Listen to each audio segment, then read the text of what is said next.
जी। तो आज के टॉपिक्स में हम सबसे पहले टॉपिक जो हमारा फर्स्ट टॉपिक है that is resistance of a conductor. That how we are going to calculate the resistance when the conductors are connected in multiple way।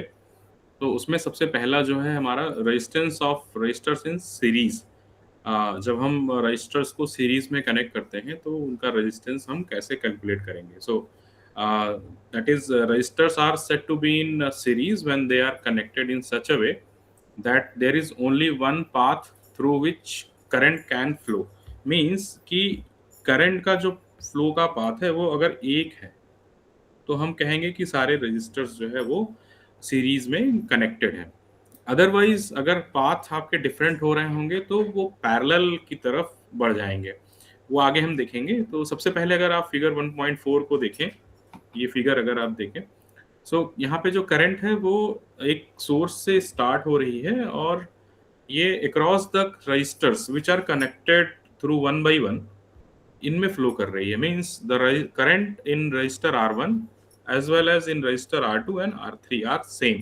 So this shows that R1, R2 and R3 are connected in series connection। So in series connection, series circuit, the current is same in all parts of the resistors which are connected in the circuit। Now, the voltage drop across each component in series circuit depends on the current level and component resistance। Means the value of resistance and the amount of current is flowing through that resistance that will decide how much the voltage will be there across the resistor। R1 के cross यहाँ पे V1 देखने को मिल रहा है, R2 के cross V2 और R3 के क्रॉस आपको यहाँ पे V3 देखने को मिल रहा है। और ये डिपेंड करेगा कि कितना करंट पर्टिकुलर रजिस्टर में फ्लो कर रहा है। Now the total resistance across the voltage source in figure 1.4, जो भी वोल्टेज सोर्स आपने अप्लाई किया है उसके क्रॉस कितना रजिस्टर होगा that is denoted by R equivalent resistor. और इसकी वैल्यू अगर आपको फाइंड आउट करनी है so you have to sum all the resistors connected in series. Means R1 plus R2 plus R3, ये तीनों को अगर आप सम करेंगे so you will get the overall equivalent resistance of the circuit which is connected across the voltage source of the circuit। Now R equivalent is equivalent resistance of the circuit for a series circuit with n resistance and is given as, so suppose if there is n resistance in a particular circuit and we want to calculate the equivalent resistance of the circuit, so इसको हम इस तरह से calculate करेंगे कि R equivalent is equal to R1 plus R2 plus R3 and plus so on up to Rn। तो जितने भी रेजिस्टेंस आपके सर्किट में कनेक्ट होंगे वो सारे के सारे एक साथ आप सम कर देंगे और उससे आपका इक्विवेलेंट रेजिस्टेंस आपको फाइंड आउट हो जाएगा किसी भी सीरीज सर्किट में। Now if the resistance of all resistors are the same then R equivalent is equal to number of the resistance multiply by the R। तो जितने भी रजिस्टर्स आपके कनेक्टेड हैं उनका जो नंबर है और जो पर्टिकुलर एक रेजिस्टेंस की वैल्यू है उससे आप मल्टीप्लाई कर देंगे तो आपको ये इक्विवेलेंट रेजिस्टेंस आपको इस तरह से भी देखने को मिल जाएगा।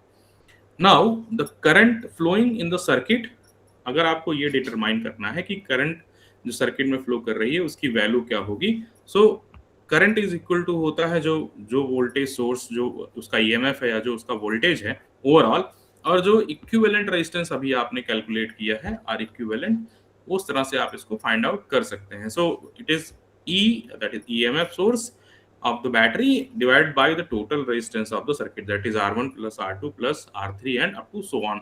जितने रेजिस्टेंस आपके कनेक्टेड हैं वो सारे आप कनेक्ट कर देंगे तो आपको जो है इक्विवेलेंट जो करंट जो फ्लो कर रही सर्किट में ये आपको मिल जाएगी। Then current in series circuit produces voltage drop across resistors. तो जिस भी रजिस्टर्स के थ्रू आप करंट फ्लो कराएंगे तो वहां पे एक वोल्टेज ड्रॉप क्रिएट होता है। जैसा कि अगर आप फिगर 1.4 में देखेंगे तो यहाँ पे voltage drop V1, V2, V3 particular register के क्रॉस जो है ये देखने को मिल रहा है। सो अगर आप इसको कैलकुलेट करेंगे so you will get V1 is equal to I into R1।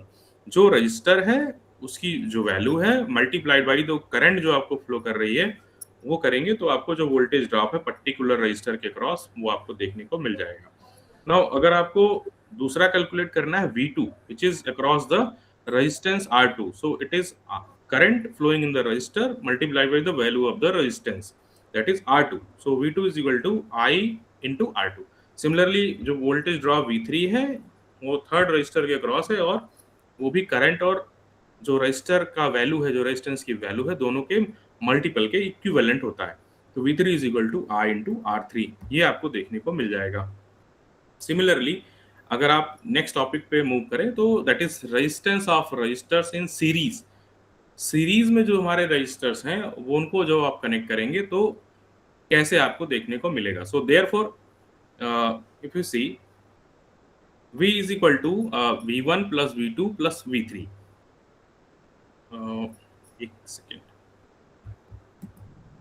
जो ओवरऑल वोल्टेज है इसमें ये हो जाएगा आपका equivalent voltage is equal to voltage across the resistor 1, voltage across resistor 2 and voltage across resistor 3। तीनों को जब आप सम करेंगे तो इक्विवेलेंट जो वोल्टेज है वो आपको मिल जाएगा। और इसको आप इस तरह से भी कैलकुलेट कर सकते हैं, V is equal to the current flowing in the circuit, क्योंकि पूरे कंपोनेंट के क्रॉस जो करंट है वो सेम है, सीरीज सर्किट में सेम होता है करंट हर कंपोनेंट के क्रॉस, तो हर कंपोनेंट के through. So current multiply by the equivalent resistance which is R1 plus R2 plus R3 in case of figure 1.14। यहाँ पे आपके तीन रेजिस्टेंस यहाँ पे हैं, तो तीनों रेजिस्टेंस का जो सम हो जाएगा वो sum multiplied by the value of the current, that will provide you the total voltage of the circuitry.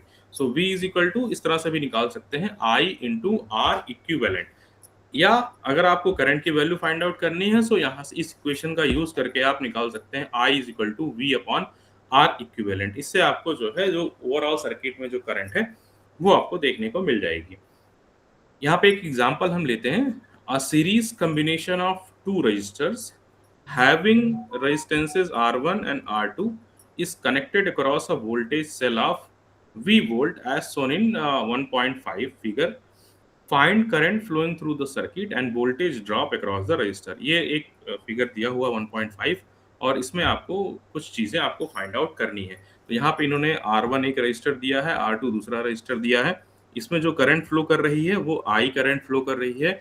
Voltage drops R1 और R2 के क्रॉस V1 और V2 देखने को यहाँ पे मिल रहा है, और जो सोर्स लगा हुआ है वो V वोल्ट का यहाँ पे दिया गया है। सो यहाँ पे इक्विवेलेंट रेजिस्टेंस अगर आप कैलकुलेट करेंगे तो equivalent resistance is equal to हो जाएगा, क्योंकि सीरीज में दोनों रेजिस्टर्स लगे हुए, दोनों का सम आपको निकालने को मिलेगा। So the equivalent resistance is equal to R1 plus R2, that is the overall resistance of the circuit. Now current आपको फाइंड आउट करनी है, so current is equal to हो जाएगा that is this I upon R equivalent, और अगर आप इसको find out करेंगे तो ये हो जाएगा V the overall voltage of the circuit upon the resistance, overall resistance of the circuit। ये आपको देखने को यहाँ से मिलेगा। सो करंट की वैल्यू हो जाएगी overall voltage divide by overall resistance. So यहाँ से आप करंट की वैल्यू फाइंड आउट कर सकते हैं। आप एक बार करंट की वैल्यू आपको मिल गई, सो आपको निकालना है वोल्टेज ड्रॉप V1 और V2 across the resistors R1 and R2। So R1 voltage drop across R1 that is equal to V1, और V1 क्या हो जाएगा I, जो करंट R1 में फ्लो कर रही है वो करंट, और R1 का जो मैग्नीट्यूड है। So I into R1 that will gives you the value of V1, the voltage drop across the register R1। इसको आप इस तरह से भी निकाल सकते हैं, V1 इज इक्वल टू हो जाएगा overall voltage upon overall resistance multiplied by the resistance of that particular resistance in which we are going to calculate the voltage drop, means R1 into overall voltage upon overall resistance। जिस भी resistance के cross हमें voltage drop find out करना होता है उसमें ये formula भी हम इसको लगा सकते हैं। So that is equal to V into R1 upon overall resistance R1 plus R2। Similarly अगर आपको वोल्टेज ड्रॉप अक्रॉस R2 निकालना है जिसकी वैल्यू V2 यहाँ पे दी हुई है, सो V2 इज इक्वल टू हो जाएगा, सेम फॉर्मूला इस तरह से यूज करेंगे, सिर्फ कंपोनेंट चेंज हो जाएगा, क्योंकि R2 के क्रॉस निकालना है, so overall voltage multiply by the particular register in which we are going to calculate the voltage drop upon overall resistance of the circuit, that is R1 plus R2 in this case. So इसके बाद आपको equivalent voltage drop यहाँ पे देखने को मिलेगा across the R2। The second topic is resistance of resistors when it is connected in parallel।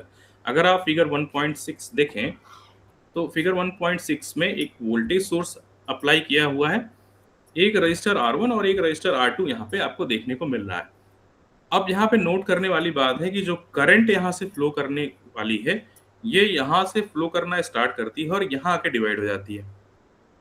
एक part यहाँ पे आता है और दूसरा पार्ट आगे बढ़ के यहाँ चला जाता है। So now the current is divided into two parts. One is I1 and another is I2. So starting में करंट हमारी I थी और अब ये करंट डिवाइड होकर के I1 और I2 में ये डिवाइड हो गई, दो पार्ट में डिवाइड हो गई. So if you want to calculate the overall current, so you have to sum both the currents which are dividing in this R1 resistance and in R2 resistance. इन दोनों में जो ब्रांचों में जो करंट फ्लो कर रही है, इन दोनों को सम कर देंगे तो ओवरऑल करंट आपको यहाँ पे देखने को मिलेगा. सो इस कंडीशन में करंट आपकी डिवाइड हो रही है और जो वोल्टेज है वो इसके क्रॉस, फर्स्ट ब्रांच के क्रॉस V है, सेकेंड ब्रांच के क्रॉस भी आपको V ही देखने को मिलेगा और थर्ड ब्रांच के क्रॉस भी आपको V ही देखने को मिलेगा. Means in series circuitry current is same, voltage is different, and in parallel circuitry voltage is same but the current is different in a particular branch. So resistors are said to be connected in parallel when the same voltage appears across the each component with different current flow through each resistor. तो हर एक branch में current आपकी अलग flow कर रही है. पहले branch में आई है, दूसरे ब्रांच में अगर आप देखेंगे तो यहाँ पे जो फ्लो कर रही है वो है आपका I1 और ये तीसरे ब्रांच में फ्लो कर रही है ये I2 है. So the total current flow into and out of parallel combination is the sum of all individual resistor current as shown in figure. Means I is equal to I1 plus I2. ये दोनों कर देंगे तो आपको equivalent current यहाँ से parallel circuit में find out हो जाएगा.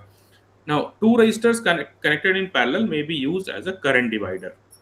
क्योंकि करंट दोनों में डिवाइड हो रही है तो इसको बोलते हैं current divider. Now the voltage V appears across each resistor. First branch, second branch और थर्ड ब्रांच तीनों में हमारा जो वोल्टेज है वो सेम है. सो यहाँ पे I1 अगर आपको कैलकुलेट करना है सो V अपॉन R1, हमेशा V is equal to IR होता है. तो यहाँ से I1 की वैल्यू फाइंड आउट करेंगे सो V अपॉन R1 ये देखने को मिलेगा. और उसी तरह से अगर आप I2 फाइंड आउट करेंगे सो V अपॉन R2 ये आपको देखने को मिलेगा. But the total current is I is equal to I1 plus I2. ये भी आपको यहाँ पे इस सर्किट में देखने को मिलेगा. Now for n resistance in parallel, अगर हम सपोज करते हैं कि हमारे सर्किट में n रेजिस्टेंस पैरेलल में कनेक्टेड है और यहाँ पे हम टोटल करंट डिटरमाइन करना चाहते हैं. So in that case I is equal to हो जाएगा I1 plus I2 plus I3 plus up to so on IN. जितने भी रजिस्टर्स यहाँ पे कनेक्टेड हैं उन सब में जो करंट फ्लो कर रही है वो पर्टिकुलर एक वैल्यू से डिवाइड होकर के ही फ्लो करती है. तो इस तरह से आप सम करके जो है ओवरऑल करंट को कैलकुलेट कर सकते हैं. But in that case, particular case जो एग्जांपल हम लोगों ने लिया है उसमें करंट दो पार्ट में डिवाइड हो रही है. So I is equal to I1 plus I2 ही होगा. और इसको कुछ इस तरह से भी लिख सकते हैं बिकॉज हमने ऊपर लिखा है I1 is equal to V upon R1 और I2 is equal to V upon R2. तो ये V अपॉन R1 और V अपॉन R2 के रूप में भी इसको हम इस तरह से इसको लिख सकते हैं. So if I is equal to V upon R equivalent, the overall equivalent circuit resistance is R equivalent and overall the voltage is V. So I is equal to V upon R equivalent. ये एक formula यहाँ पे भी देखने को मिलता है. Then V upon R equivalent is equal to हो जाएगा, चूंकि I की वैल्यू हमने यहाँ पे निकाली है कि V upon R1 plus V upon R2, ये पहले हमने कैलकुलेट कर रखा है. सो ये इस तरह से भी इक्वेशन मॉडिफाई हो जाएगा और इक्वेशन हो जाएगा V upon R1 plus V upon R2. Now यहाँ से अगर आप देखेंगे V चूंकि तीनों लेफ्ट हैंड साइड और राइट हैंड साइड दोनों में कॉमन क्वांटिटी है, सो V यहाँ से कैंसिल आउट हो जाएगा और एक नेक्स्ट इक्वेशन बनेगा which is IR equivalent is equal to 1 upon R equivalent is equal to 1 upon R1 plus 1 upon R2. ये एक नेक्स्ट इक्वेशन देखने को मिलेगा in the condition when the condition is resistors in connected in parallel. Now for n resistors this formula will be changed and this formula is equal to 1 upon R equivalent is equal to 1 upon R1 plus 1 upon R2 plus up to so on and plus 1 upon Rn. इसी को अगर आप R equivalent यहाँ से calculate करेंगे सो ये 1 by 1 upon R1 plus 1 upon R2 plus up to so on 1 upon Rn ये हो जाएगा. Now we know that I1 is equal to V upon R1 and using V is equal to IR equivalent we get I1 is equal to IR equivalent because V is equal to IR equivalent, so it is equal to IR equivalent upon R1. यहाँ से हम I1 की value find out कर सकते हैं. Now R equivalent is equal to होता है 1 upon R1 plus 1 upon R2. ये हमने फार्मूला अभी देखा था. सो इसको अगर सिंप्लीफाई करेंगे तो हमें मिलेगा R1 R2 upon R1 plus R2. और R equivalent चूंकि यहाँ पे हमने लिखा हुआ है और यहाँ से हम और सिंप्लीफाई करेंगे इस फार्मूले को, तो I1 is equal to हमारा ये हो जाएगा I into ये quantity R1 R2 upon R1 plus R2 and divide by ये नीचे वाली क्वांटिटी डिनोमिनेटर की. सो I इंटू R इक्विवेलेंट की जगह हम ये पुट करेंगे. R इक्विवेलेंट यहाँ था तो R इक्विवेलेंट की जगह हमने ये पुट कर दिया. सो I into R1 R2 upon R1 plus R2 ये हो गया अपॉन R1 पहले से था. नाउ इसको और सिंप्लीफाई करेंगे. So you will get I1 is equal to I R2 upon R1 plus R2. Similarly we can write the equation for I2. और I2 के लिए अगर हम लिखेंगे तो क्या होगा, सिर्फ क्वांटिटीज चेंज हो जाएंगी. R2 की जगह R1 हो जाएगा और ये हो जाएगा I R1 upon R1 plus R2. ये दो इक्वेशंस हम करंट डिवाइडर के रूप में लिख सकते हैं. दैट इज I1 और I2 की वैल्यू जो पैरेलल ब्रांच में अगर हमें फाइंड आउट करनी है और रेजिस्टेंस की वैल्यू हमें मालूम है और ओवरऑल जो करंट फ्लो कर रहा है सर्किटरी में वो अगर हमें मालूम है, so we can calculate the current flowing in the parallel branches. That is first branch I1 and second branch I2. इन दोनों को हम कैलकुलेट कर सकते हैं. So thus we see that two parallel connected resistors functioned as a current divider. क्योंकि दोनों में करंट डिवाइड हो रही है इसलिए इसको करंट डिवाइडर भी बोलते हैं. Now the next numerical is determine. एक एग्जांपल है कि determine current I1 and I2 and total current in the circuit shown in figure 1.7. इस फिगर में जो भी करंट दिया हुआ है I1, I2 और ओवरऑल करंट ये आपको फाइंड आउट करना है. पहला रेजिस्टेंस ऊपर में दिया हुआ है 2 ओम, दूसरा दिया 5 ओम और सोर्स वोल्टेज दिया हुआ है 10 वोल्ट. ये वैल्यूज दी हुई हैं और इससे आपको current and overall current find out करना है. So we know that R equivalent is equal to, अगर दो रेजिस्टेंस हैं तो इक्विवेलेंट रेजिस्टेंस निकालने के लिए हम दोनों का मल्टीप्लाई और दोनों का सम करेंगे. न्यूमरेटर में दोनों का मल्टीप्लाई करेंगे, डिनोमिनेटर में दोनों का सम करेंगे. सो R1 into R2 upon R1 plus R2 और दोनों की वैल्यू कितनी है, 2 और 5. So R1 into R2 is equal to 10 and R1 plus R2 is equal to 5 plus 2 is equal to 7. So यहाँ से I हमें कैलकुलेट करना है और I इज इक्वल टू होता है V upon R, total R जो सर्किट का है रेजिस्टेंस, और V दिया हुआ यहाँ पे 10 volt. So V is 10, R equivalent is equal to 10 by 7 and I is equal to हो जाएगा यहाँ पे 10 upon 7 and that is equal to 7 amperes. So यहाँ से हमने करंट की वैल्यू फाइंड आउट कर ली. नाउ हमें निकालना है I1 और I2. ये हमने फाइंड आउट किया ओवरऑल करंट. अब हमें निकालना है I1 और I2. I1 और I2 हम करंट डिवाइडर जो फार्मूला हमने लिया था वो फार्मूला हम अभी जो डेवलप किया है वो हम लगाएंगे. सो I1 इज इक्वल टू होगा ओवरऑल करंट जो हमने फाइंड आउट किया अब into R2 upon R1 plus R2. ये हम कैलकुलेट करेंगे. सो I1 की वैल्यू हमें मिल जाएगी. जिस भी ब्रांच में हमें करंट निकालना है उसके नेक्स्ट अपोजिट ब्रांच का रेजिस्टेंस हमें लेना पड़ेगा. ये रेजिस्टेंस हमें लेना पड़ेगा क्योंकि ये करंट निकालना है और अपोजिट ब्रांच का रेजिस्टेंस हमें कैलकुलेट करना है. ये हमें फार्मूले में रखना है. सो R2 upon R1 plus R2 ये हम लेंगे I1 निकालने के लिए. सिमिलरली जब हम I2 निकालेंगे सो यहाँ पे रेजिस्टेंस R1 ले लेंगे. जो भी करंट निकालनी है रेजिस्टेंस उससे डिफरेंट रहेगा, उसके फ्रंट का जो ब्रांच है उसका रहेगा. सो यहाँ पे हो जाएगा I into R2 upon R1 plus R2. तो I की वैल्यू हमने कैलकुलेट की है 7 एम्पियर्स, R2 की वैल्यू है 5 और R1 प्लस R2 है 5 plus 2 that is 7. So I1 is equal to हो जाएगा हमारा यहाँ पे 5 एम्पियर्स. ये I1 की वैल्यू हमने फाइंड आउट कर ली. ना हमें पता है कि चूंकि I इज इक्वल टू होता है I1 प्लस I2, ये हमें मालूम है. तो यहाँ से अगर आप I2 की वैल्यू निकालेंगे तो that is I minus I1 ये जाएगा तो I माइनस I1 हो जाएगा. सो I की वैल्यू है 7 एम्पियर्स और जो हमने निकाला I1 निकाला वो 5 एम्पियर्स. तो ये 7 माइनस 5 अगर हम करेंगे तो ये हमें मिलेगा 2 एम्पियर्स. ये I2 की वैल्यू हमें यहाँ से मिल जाएगी। और I2 की वैल्यू हम करंट डिवाइडर रूल भी लगा करके निकाल सकते हैं। So I2 is equal to overall current of the circuitry multiplied by the resistance the front branch resistance upon overall the resistance of the circuit. So R1 upon R1 plus R2 ये formula use करके भी हम निकाल सकते हैं। So I is equal to 7, front branch resistance is equal to 2, क्योंकि I2 निकालना है, इसके फ्रंट का ब्रांच 2 ओम का है, तो that is I into 2 upon 7, or 5 plus 2 is equal to 7. So 7 into 2 upon 7 is equal to 2 amperes. So यहाँ से अगर आप दोनों को टैली करेंगे तो दोनों आंसर्स सेम है। I2 को आप दोनों तरह से निकाल सकते हैं। इसमें किसी को डाउट तो नहीं है? नहीं सर, क्लियर है। ठीक है। Now next topic is the combination of series and parallel circuitry. अगर आप सीरीज और पैरेलल दोनों को एक साथ कनेक्ट कर दें तो series and parallel combination of resistors ये डेवलप होते हैं।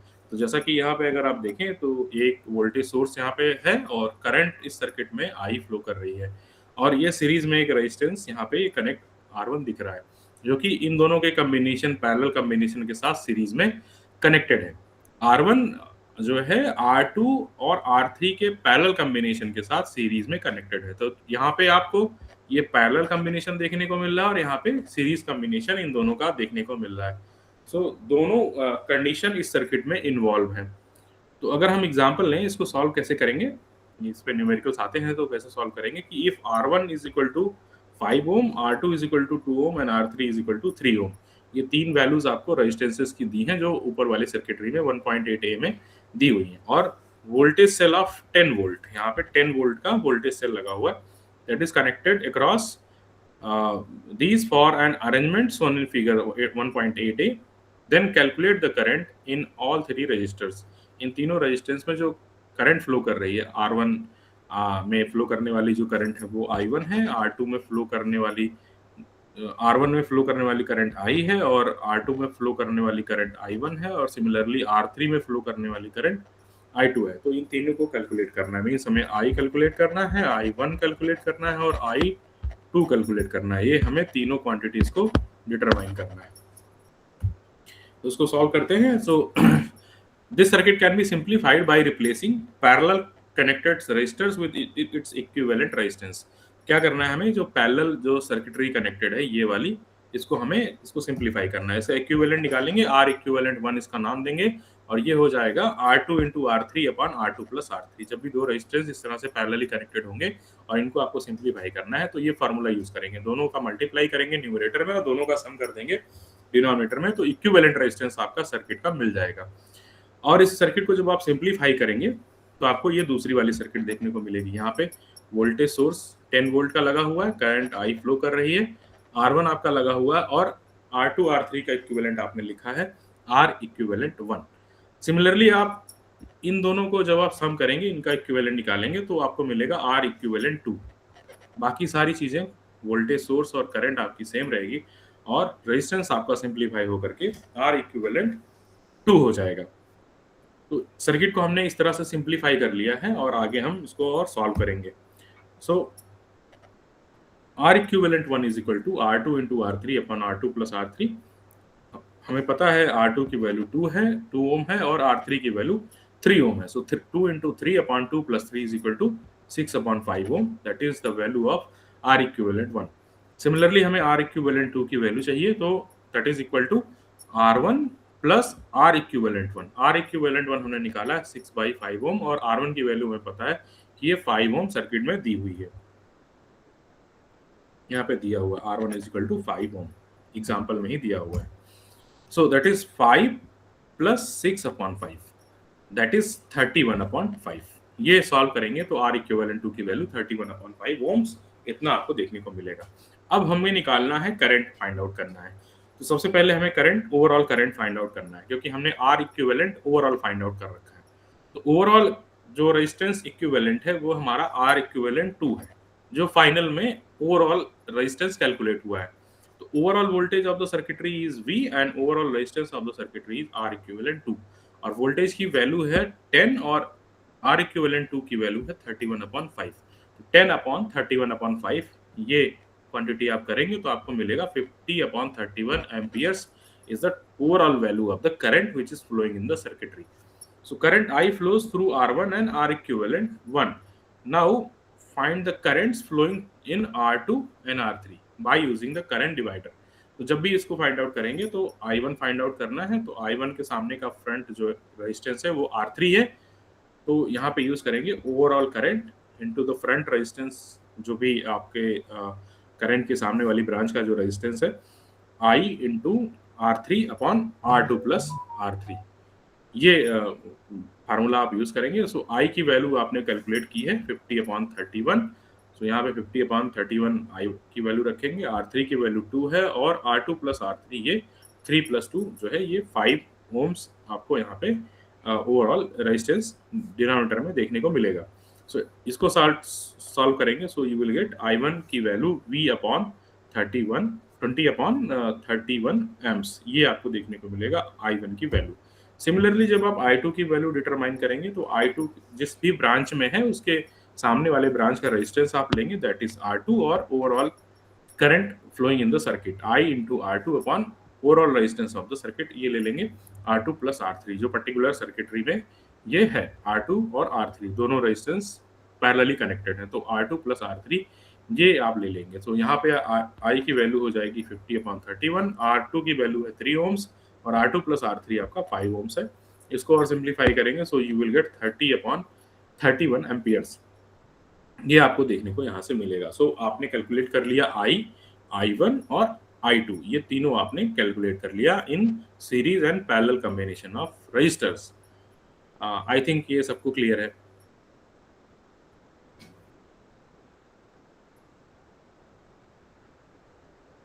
सबको क्लियर है ना? Yes sir. जी, कोई डाउट तो नहीं है ना इसमें? No sir. हाँ, no sir. No sir, no कोई सर। डाउट नहीं है, बट आपकी वॉइस बीच में क्लियर नहीं हो पा रही है। मेरी ब्रेक आ रहा है, आपकी वॉइस में ब्रेक हो रही है बस। मेरी वॉइस ब्रेक हो रही है यस सर। या अभी भी?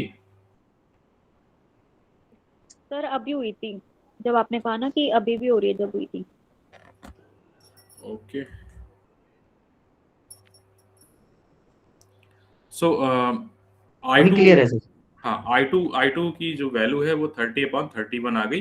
करंट डिवाइडर रूल्स को हमने यहाँ पे लगाया है और उसी फार्मूले से हमने इसको फाइंड आउट कर लिया है, इसमें आई थिंक कोई डाउट नहीं है। So using values of given example 1.5 जो अभी हमने देखा, we have to find out the currents in R1, R2 and R3। यहाँ पे एक दूसरा फिगर दिया हुआ, फिगर 1.9a, और यहाँ पे हमें वोल्टेज सोर्स V दिया है, रेजिस्टेंस R1 दिया है और R2 और R3 दिया है। दो पैरेलल ब्रांचेस हैं और दोनों में अलग अलग रेजिस्टेंस हमें यहाँ पे देखने को मिल रहा है। पहली ब्रांच में रेजिस्टेंस R1 है और दूसरी ब्रांच में रेजिस्टेंस R2 और R3 सीरीज में कनेक्टेड देखने को मिल रहा है। तो यहाँ पे सीरीज और पैरेलल कॉम्बिनेशन इस सर्किट में भी आपको देखने को यहाँ पे मिल रहा है, और पुरानी वैल्यूज को यूज करके हमें फाइंड आउट करना है। तो इसको जो सॉल्व करेंगे तो कुछ इस तरह से सॉल्व करेंगे कि R2 और R3 की वैल्यू जो है वो 2 और 3 है। यहाँ पे ये 2 ओम्स है और ये 3 ओम्स है, और सिमिलरली R1 हमारा कितना दिया हुआ है? R1 दिया है हमारा 5 ओम दिया हुआ है। इसको हम यूज कर लेंगे, यहाँ पे इसको हम यूज कर लेंगे। देन इस सर्किट में हम ये कैलकुलेट करेंगे कि ओवरऑल जो करंट फ्लो कर रही है वो I है, और फर्स्ट ब्रांच में जो करंट फ्लो कर रही है वो I1 है, और सिमिलरली जो सेकंड ब्रांच में जो करंट फ्लो कर रही है वो I2 है। और R2 और R3 का इक्विवेलेंट हम निकाल लेंगे तो हमें मिल जाएगा R इक्विवेलेंट। तो यहाँ पे हमने निकाला है R equivalent 1 is equal to R2 plus R3, और R2 की वैल्यू अगर 2 है और R3 की वैल्यू अगर 3 है तो ओवरऑल इक्विवेलेंट आपको मिल जाएगा, ये हो जाएगा 2 plus 3 is equal to 5 ohms, ये देखने को मिलेगा यहाँ पे। Now the same voltage appears across R1 and R equivalent, क्योंकि पैरेलल में दोनों ब्रांचेस कनेक्ट है, ये ब्रांच और ये ब्रांच पैरेलल में कनेक्ट है, तो जो वोल्टेज यहाँ पे होगा वही वोल्टेज यहाँ पे होगा और वही वोल्टेज आपको यहाँ पे भी देखने को मिलेगा पैरेलल ब्रांचेस में। सो I1 इज इक्वल टू हो जाएगा V/R1, और इसी तरह से I2 इज इक्वल टू हो जाएगा V/R इक्विवेलेंट, जो पर्टिकुलर ब्रांच का रेजिस्टेंस है। क्योंकि वोल्टेज इसका पता है मुझे कि इसका V है और V को अगर रेजिस्टेंस से डिवाइड कर दें तो इस पर्टिकुलर ब्रांच का रेजिस्टेंस हमें मिल जाएगा। सिमिलरली अगर इस ब्रांच का रेजिस्टेंस हमें मालूम है और वोल्टेज हमें मालूम है तो वोल्टेज डिवाइड बाय रेजिस्टेंस कर देंगे तो इसमें जो करंट फ्लो कर रही है वो हमें मिल जाएगी। So I1 is equal to V upon R1 और उसी तरह से I2 is equal to V upon R equivalent, ये दोनों कर देंगे तो हमें दोनों का रेजिस्टेंस मिल जाएगा। So voltage is 10 and R1 is equal to 5, उसी तरह से R equivalent is equal to 3 + 2, ये भी 5 है तो 10 अपॉन 5 और दोनों में जो करंट होगा वो हमें मिल जाएगा 2 एम्पियर और 2 एम्पियर। इसको इस तरह से भी देख सकते हैं कि पर्टिकुलर ब्रांच का रेजिस्टेंस 5 ओम है और इस ब्रांच का भी रेजिस्टेंस 5 ओम है, तो दोनों ब्रांच में जो करंट होगी वो सेम ही फ्लो करने वाली है, डिफरेंट करंट नहीं फ्लो करेगी। तो इससे हम ये भी चेक कर सकते हैं कि हमने जो न्यूमेरिकल सॉल्व किया है वो हमारा न्यूमेरिकल पूरी तरह से जो करेक्ट है। अगर रेजिस्टेंस सेम है तो करंट भी सेम ही डिवाइड होगा। अगर जिस पर्टिकुलर ब्रांच की तरफ रेजिस्टेंस ज्यादा है और पर्टिकुलर दूसरी ब्रांच की तरफ रेजिस्टेंस कम है, अगर मान लीजिए इस ब्रांच में रेजिस्टेंस ज्यादा होता और इस ब्रांच में रेजिस्टेंस कम होता, तो जिस ब्रांच में रेजिस्टेंस कम होता है उस ब्रांच में करंट भी ज्यादा फ्लो कर रही होती और जिस ब्रांच में रेजिस्टेंस ज्यादा होता वहां पे जो है करंट कम हो जाती, क्योंकि V अपॉन R होता है और R की वैल्यू बढ़ेगी तो करंट की वैल्यू जो है कम हो जाएगी। तो इस तरह से भी आप देख सकते हैं कि ज्यादा रेजिस्टेंस वाले ब्रांच में जो करंट की वैल्यू है वो कम आनी चाहिए और कम रेजिस्टेंस वाले ब्रांच में करंट की वैल्यू जो है वो ज्यादा आनी चाहिए। इससे आप न्यूमेरिकल को क्रॉस चेक भी कर सकते हैं, एक चेक है ये, इसको आप इस तरह से कर सकते हैं। तो आई थिंक इसमें भी कोई डाउट नहीं है और मेरी वॉइस क्लियर है सबको? जी सर। ओके नो सर, अभी भी नहीं क्लियर है। बेटा, आई थिंक आप नेटवर्क में नहीं है, थोड़ा सा आप नेटवर्क में आए, है ना?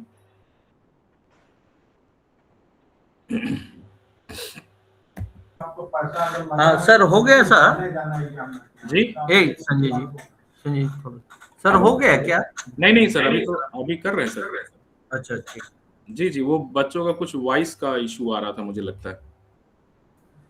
नहीं बेटा, ऐसा करो कि आप लोग अपना नेट कनेक्टिविटी चेक किया करो, क्योंकि यहाँ पे वॉइस सबको आ रही, एक आध आदमी को नहीं आ रही, तो वॉइस सर के लेवल पे नहीं, आपके नेट कनेक्टिविटी का इशू हो सकता है।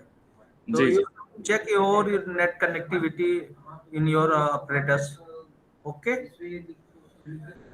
ठीक है सर, कंटिन्यू करें। हाँ जी। So next topic is Kirchhoff's law, और किरचॉफ्स के दो रूल्स हैं जो हमें पढ़ने हैं। One is Kirchhoff's current law और another is Kirchhoff's voltage law. ये हमें दोनों लॉज पढ़ने हैं, दोनों पे न्यूमेरिकल्स भी आते हैं और दोनों को हमें देखना भी है। तो अगर आप पहला लॉ देखेंगे which is Kirchhoff's current law, यहाँ पे देखिए, अगर ये फिगर आप देख पा रहे होंगे 1.10, इसमें देखिए वोल्टेज सोर्स कनेक्टेड है और there are different resistors are connected in a circuitry. तो यहाँ पे जो करंट, एक इनकमिंग करंट है I, इसको नाम दिया गया है, और I1, I2, I3 यहाँ पे 3 आउटगोइंग करंट है। तो ये लॉ कहता है कि in a circuit the algebraic sum of all the currents meeting at a point is 0। कहने का मतलब ये जो ए पॉइंट है, ये जो जंक्शन है ए, यहाँ पे जो अलजेब्रिक सम है वो सारे करंट्स का, उसको बोलेंगे 0। Summation of I is equal to 0, ये 0 देखने को मिलेगा। Algebraic sum means the direction is also taken, कि इनकमिंग है तो पॉजिटिव और आउटगोइंग है तो नेगेटिव, इस तरह से हम इस डायरेक्शन को लेते हैं। तो डायरेक्शन अगर आपने लिया है तो उसको अलजेब्रिक सम बोलेंगे, अदरवाइज नॉर्मल सम भी कह सकते थे यहाँ पे, लेकिन चूंकि डायरेक्शन आपने लिया है कि करंट I जो है वो इनकमिंग है और I1 इज इक्वल टू होता है, फिर यहाँ पे I इनकमिंग है तो आउटगोइंग है I1, I2, I3, so I is equal to हो जाएगा I1 plus I2 plus I3, या यूं कहें I is equal to I minus I1 minus I2 minus I3 is equal to 0, इस तरह से भी कह सकते हैं, या मैथमेटिकल टर्म में summation of I is equal to 0 लिख सकते हैं, अराउंड अ क्लोज पाथ ये कह सकते हैं। So the total current leaving a junction or point or node is equal to total current entering that junction or node or point. ये एक basic definition है इस theorem का। So it proves that conservation of charge, as charge is not stored at a point and the charge entering a point has to be equal to charge leaving that point. That is summation of I is equal to 0. ये इस law को भी पूरा करता है at a point और इन a close loop, ठीक है। So here I enters at a junction and I1, I2, I3 are leaving the junction. ये entering और leaving वाले currents हैं. So assuming incoming currents as a positive and outgoing current as a negative, we have algebraic sum of currents meeting at junction A, और इसको mathematical terms में लिखेंगे तो ये हो जाएगा I minus I1 minus I2 minus I3 is equal to 0, और इस तरह से भी लिख सकते हैं इसको, और या फिर इसको इस तरह से लिख सकते हैं I is equal to I1 plus I2 plus I3, इस तरह से भी लिख सकते हैं. Thus KCL also implies that sum of incoming currents equal to sum of outgoing currents. इस फार्मूले से आप ये भी डिफाइन कर सकते हैं. ये जो फार्मूला लास्ट में हमने डिराइव किया है, sum of incoming current, I is incoming current और I2 plus I3 क्या है, ये outgoing current है. तो इस तरह से इसको डिफाइन कर सकते हैं और इस तरह से इसको समझ सकते हैं. सिमिलरली जो नेक्स्ट लॉ है किरचॉफ लॉ के अंदर में, वो है किरचॉफ वोल्टेज लॉ. इसको अगर आप डिफाइन करेंगे तो in any closed circuit the algebraic sum of voltages in a particular direction is 0. जो भी algebraic sum लिखेंगे, all the voltages that is in a particular direction in a closed circuit is 0. इसको अगर आप conventionally देखें तो voltage drop in the direction of traversal is taken as a negative while a rise in voltage is taken as a positive. So इसको आगे figure से समझेंगे. It may be remembered that across a resistor voltage drops in the direction of current while it rises in the opposite direction as shown in figure 1.1. Now इसको अगर mathematically derive करेंगे तो summation of V is equal to 0, और ये जो condition होती है that is around a mesh or a path इसको बोलते हैं, और इसको देखेंगे तो ये overall summation of V is equal to 0 around a closed path, ये 0 आएगा. तो यहाँ पे अगर आप इस फिगर को देखें तो फिगर देखने में आपको ये पता चलेगा कि ये वोल्टेज V1 यहाँ पे लगा हुआ है, ये वोल्टेज V2 लगा हुआ है यहाँ पे, ठीक है, और इस वोल्ट रजिस्टर के क्रॉस जो R4 रजिस्टर है, यहाँ पे R1 रजिस्टर है, R2 रजिस्टर है और यहाँ पे R3 रजिस्टर है. इन सब में जो वोल्टेज क्रिएट हो रहे हैं VR1, VR2, VR3 और VR4, ओवरऑल सारे जो वोल्टेजेस का आप जब सम करेंगे so you will gate that is V1 plus V2, okay, और is equal to 0. ये इक्विवेलेंट जो रेजिस्टेंस है वो वोल्टेज है वो आपको 0 दिखेगा किसी भी सर्किट में. तो ये किरचॉफ वोल्टेज लॉ ये बोलता है कि algebraic sum of all voltages around a closed path is equal to 0. इसमें आगे और हम देखते हैं.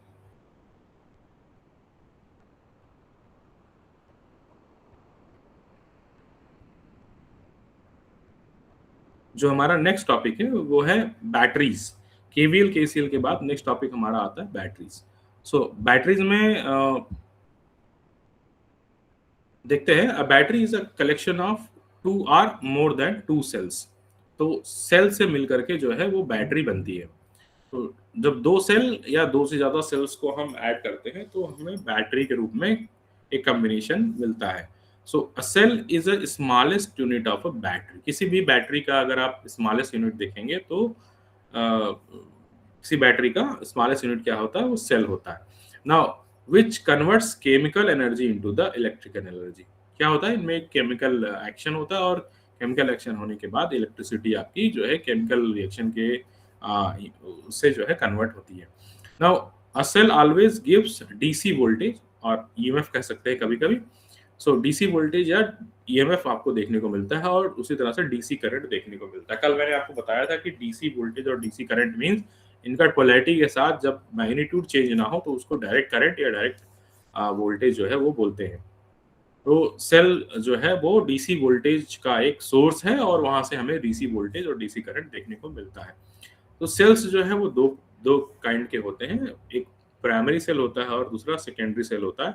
ये 2 तरह के सेल देखने को आपको मिलते हैं. जो प्राइमरी सेल क्या है, a cell based on irreversible reactions whose components must be renewed or the cell itself be replaced when it is run down. It is known as primary cell. Example, simple voltaic cell, Daniell cell, Lagrange cell and dry cell, ये जो है जो इनको आप replace कर लें आसानी से, उनको प्राइमरी सेल बोलते हैं। उसी तरह से जो सेकेंडरी सेल होता है, a cell based on reversible reactions, means एक बार रिएक्शंस हो गया तो उसको इररिवर्स नहीं किया जा सकता है, उसमें दोबारा चार्ज स्टोर नहीं कर सकते हैं, तो उनको प्राइमरी सेल बोलते हैं। उसी तरह से सेकेंडरी सेल क्या है, a cell based on reversible reaction whose components, that is electrodes and electrolytes, can be brought back to normal state by passing a current through in it opposite direction is known as a secondary cell, that is lead acid cell, nickel alkaline cell, या आजकल हम लोग जो lithium ion cell use कर सकते हैं, या जो भी सेल जो रिचार्जेबल सेल्स हम यूज कर सकते हैं, बैटरीज यूज करते हैं, उनको जो है इस तरह से सेकेंडरी सेल बोलते हैं। मींस प्राइमरी सेल को आप जो है एक बार यूज करने के बाद दोबारा चार्ज नहीं कर पाएंगे, और सेकेंडरी सेल को वंस आप चार्ज करके यूज करेंगे और दोबारा आपको इसको रिचार्ज कर पाएंगे। तो ये जो सर्किट है फिगर 1.16 ये शो करता है कि यहाँ पे डिफरेंट काइंड ऑफ सेल जो है सीरीज कनेक्शन और पैरेलल कनेक्शन आपको देखने को मिलता है। तो यहाँ पे देखेंगे तो डिफरेंट सेल्स जो है वो सीरीज कनेक्शन यहाँ पे देखने को मिलता है, और इसका जो इक्विवेलेंट सर्किट है वो देखने को मिलता है, that is the EMF source. और इसका जो इक्विवेलेंट रेजिस्टेंस, इंटरनल रेजिस्टेंस जिसको बोलते हैं, किसी भी पर्टिकुलर सेल का अपना खुद का इंटरनल रेजिस्टेंस होता है। तो अगर आप डिफरेंट सेल्स यहाँ देख रहे हैं, ये सेल्स किसी बैटरी में कनेक्टेड हैं, और इसको अगर आपने एक साथ शो कर दिया, इसको कंसंट्रेटेड रूप में, ये डिस्ट्रीब्यूटेड पैरामीटर्स के रूप में है, और यह कंसंट्रेटेड या लंप पैरामीटर के रूप में है, तो ये जो है ओवरऑल इसका इंटरनल रेजिस्टेंस है, और ये ओवरऑल इक्विवेलेंट इसका ईएमएफ सोर्स जो ये बैटरी प्रोड्यूस कर रही है, ये आपको देखने को यहाँ मिलता है।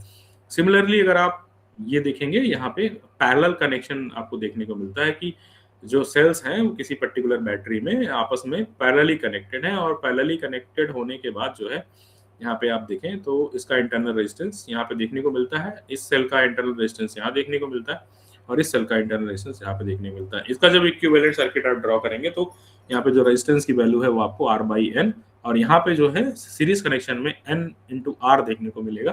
बाकी ईएमएफ आपका वही E यहाँ पे भी देखने को मिलेगा और यहाँ पे भी देखने को मिलेगा, इक्विवेलेंट ईएमएफ आपको देखने को मिलेगा दोनों सेल्स में। Now construction of a lead acid battery अगर आप देखें तो there is positive and negative plates, ये आपको देखने को मिलेगी किसी भी लेड एसिड बैटरी में। तो positive and negative plates of the two types, ये कंस्ट्रक्शन आपको देखने को मिलता है कि प्लेट्स ये फॉर्म टाइप के होते हैं। Plates are formed by process of repeated charge and discharge, and plates are of pure lead, ये इस तरह का कॉम्बिनेशन देखने को मिलेगा। तो यहाँ पे दूसरे टाइप से देखेंगे तो फ्रेम और पेस्टेड टाइप आपको देखने को मिलेगा। यहाँ पे प्लेट और फॉर्म टाइप देखने को मिल रहा है, यहाँ पे फ्रेम और पेस्टेड टाइप देखने को मिलेगा। सिमिलरली यहाँ पे plates are formed by process of repeated charge and discharge, ये यहाँ पे देखने को मिलता है, और यहाँ पे plates are formed by applying PbO2 paste on a grid, एक पर्टिकुलर ग्रिड और मेश टाइप जो का सेल होगा उसके ऊपर जो है ये इसकी कोटिंग देखने को आपको मिलेगी। तो इस तरह से दोनों अलग अलग डिफरेंट प्रोसेस से आप फॉर्म कर सकते हैं। यहाँ पे है plates are of pure lead, ये प्योर लेड का जो है प्लेट्स आपको देखने को मिलेगा, और grid of lead antimony and paste is of lead dioxide, ये आपको देखने को मिलेगा। दो अलग अलग तरह से जो है इसके जो पॉजिटिव और नेगेटिव प्लेट्स हैं ये डिजाइन किए जाते हैं। तो that is types of lead acid accumulator, जिसको ये भी बोलते हैं। तो ये इस तरह से पॉजिटिव और नेगेटिव प्लेट्स आपकी इस तरह से बनती हैं। ना इसमें आगे अगर आप देखेंगे तो इसमें यूज होते हैं सेपरेटर्स, यूज होते हैं इलेक्ट्रोलाइट्स, यूज होते हैं, एक कंटेनर होता है जिसके अंदर इसको रखते हैं, फिर बॉटम ब्लॉक्स होता है। अगर आप सेपरेटर देखें तो they are use for insulating the negative and positive plates, ये इनको इंसुलेट करने के लिए जो है यूज की जाती है। They are made of thin sheets of perforated hard rubber और plastic material of fibre glass और वुड, इसका देखने को ये आपको देखने को मिलेगा कि ये जो है ये परफोरेटेड हार्ड रबर के देखने को मिलेंगे, या फिर प्लास्टिक मटेरियल का, या फाइबर ग्लास और वुड का देखने को मिलेगा। उसी तरह से इसमें इलेक्ट्रोलाइट्स यूज होते हैं। इलेक्ट्रोलाइट्स क्या होते हैं? They are diluted sulphuric acid, ये इनमें इसको फिल किया जाता है इन कंपार्टमेंट्स में, और उसमें जो प्लेट्स हैं उनको आप पूरी तरह से इमर्स कर देते हैं, कंप्लीटली इमर्स कर देते हैं, जिससे जो है वो प्लेट्स जो है वो बाहर नहीं रहती हैं। नाउ कंटेनर क्या होता है? The battery parts are placed within the container and are protected. So partition walls are provided in a container for cells. तो जिसमें आप जो आउटर जो सेल होता है, आउटर जो पूरा का पूरा कंटेनर होता है, उसमें जो है आप पूरी तरह से बैटरी को प्लेस कर देते हैं, और बैटरी जो है वो बाहर के जो रफ हैंडलिंग है या फिर जो ऑब्स्टेकल्स हैं उनसे जो है प्रोटेक्टेड होती है। उसको एक कंटेनर के रूप में उसको फिर फाइनल शेप मिल जाता है। नाउ बॉटम ब्लॉक्स क्या होता है? The bottom grooved support blocks are placed at the bottom of the container which converts the active material which fall from plates. In this way it prevents the short circuit of the plates. तो इस तरह से इसको design करते हैं कि जो है प्लेट्स आपस में जो है शॉर्ट सर्किट ना करें, इसीलिए इसको जो है बॉटम ब्लॉक्स को ये डिजाइन करते हैं। नाउ प्लेट कनेक्टर क्या होता है? It is the lead plate which is assembled to a group of positive plates और to a group of negative plates. इस तरह से इसको डिजाइन करते हैं। And upward connection of the plate connector forms a terminal of a cell. तो इस तरह से जब आप इसको डिजाइन करेंगे तो एक टर्मिनल ऑफ सेल ये फॉर्म होता है। उसी तरह से आपका जो है सेल कनेक्टर होता है, फिर आपका टर्मिनल पोस्ट होता है, वेंट प्लग और फिलर कैप यूज करते हैं, एक्सटर्नल कनेक्टिंग स्ट्रैप्स यूज करते हैं, और active material of a lead cell ये जो है ये हम देखते हैं कि the active material of lead cell accumulator क्या होते हैं। ये लेड पेरोक्साइड जो है PbO2 जो होता है, ये इसका एक्टिव मटेरियल जो है लेड सेल का होता है। It is a chocolate brown coloured hard and brittle rod which forms the positive plate of the battery. जो भी लेड पेरोक्साइड से बना होता है और इसका जो है चॉकलेट ब्राउन जो है कलर होता है, हार्ड ब्रिटल रॉड होता है ये, और ये पॉजिटिव प्लेट जो है बैटरी का ये बनाता है। तो अगर आप ये सर्किट देखेंगे तो यहाँ पे ये PbO2 एनोड आपको देखने को यहाँ पे मिल रहा है, और यहाँ पे लेड कैथोड जो है आपको देखने को मिल रहा है। ठीक है, ये दो एनोड और कैथोड, ये पर्टिकुलर सेल के जो है एनोड और कैथोड दो मेन इंपॉर्टेंट जो कंपोनेंट है ये होते हैं। यहाँ पे एक गैल्वेनोमीटर देखने को आपको यहाँ मिल रहा है मीटर के रूप में, और यहाँ पे ये पॉजिटिव है और ये निगेटिवली चार्ज है। ठीक है, और इसके अंदर इस स्पॉट के अंदर जो है वो जो आपका H2SO4 जो है वो कंसंट्रेटेड रूप में बहुत नहीं होता, ये डाइल्यूटेड रूप में आपका ये यहाँ पे फिल किया जाता है। तो ओवरऑल जब आप सर्किट देखेंगे तो एक EMF आपको जो है आपको देखने को मिलेगा इस सेल के थ्रू। जो भी इक्विपमेंट आप इसके थ्रू कनेक्ट करेंगे उसमें जो है EMF आपका जनरेट होगा और करंट उसमें फ्लो करेगी, और वो इक्विपमेंट आपका जो है फाइनली वर्क करने लगेगा। देन इसमें केमिकल रिएक्शंस होते हैं। तो during charging condition following reactions ये होते हैं। कौन कौन से रिएक्शन होते हैं? कैथोड पे होता है ये आपका PbSO4 प्लस H2 जो है ये आपस में रिएक्ट करते हैं, और इससे आपका Pb प्लस H2SO4 ये फॉर्म होता है। और एनोड पे क्या होता है? PbSO4 plus SO4 plus H2O ये जब आपस में रिएक्ट करते हैं तो इससे आपका बनता है PbO2 प्लस 2H2SO4। ये एट एनोड जो है ये जो रिएक्शन है ये होता है। Now at the end of charging, जब बैटरी आपकी फुल्ली चार्ज होती है तो क्या होता है? एनोड बिकम्स PbO2 और इसका कलर जो है वो चॉकलेट ब्राउन कलर का हो जाता है, और कैथोड जो है दैट बिकम्स Pb और इसका कलर जो है ये स्लेट ग्रे कलर का ये हो जाता है। नाउ डेंसिटी ऑफ इलेक्ट्रोलाइट जो होती है that is it's specific gravity becomes 1.23 to 1.28। ये फुल्ली चार्ज कंडीशन में ये सारी चीजें होती हैं। अप्रॉक्सीमेट वैल्यू ऑफ EMF जो है वो सेल जो जनरेट करता है वो 2.3 वोल्ट्स का जनरेट करता है, और फाइनली क्या होता है कि सेल जो है एनर्जी स्टोर करके अपने पास ये रख लेता है। नाउ ड्यूरिंग डिस्चार्जिंग क्या होता है? ड्यूरिंग डिस्चार्जिंग जो है ये फॉलोइंग रिएक्शंस होते हैं। क्या होता है? PbO2 plus H2 plus H2SO4 ये आपस में रिएक्ट करते हैं, और उस कंडीशन में PbSO4 प्लस 2H2O ये एनोड पे जो है फॉर्म होता है इस तरह से। और Pb प्लस SO4 जो है ये जब कैथोड पे रिएक्ट करते हैं तो PbSO4 आपका बनता है ड्यूरिंग डिस्चार्जिंग स्टेट।